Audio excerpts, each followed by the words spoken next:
Programang ito ay rated SPG. Striktong patnubay at gabay ng magulang ang kailangan. Maaaring may masiselang tema, lengguwahe, karahasan, sexual, horror o droga na hindi angkop sa mga bata.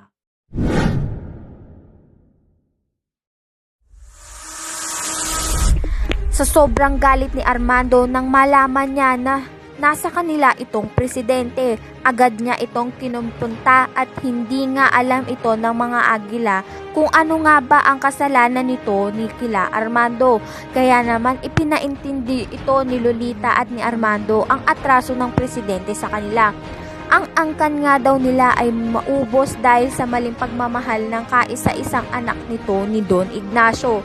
Kaya naman sa pagkakataong ito ay tatapusin na nga niya ito. Kaya naman hindi maintindihan ni Mariano at takot na takot siya kay Armando. At magsasabi na nga siya ng katotohanan na hindi siya ang tunay na Oscar Hidalgo.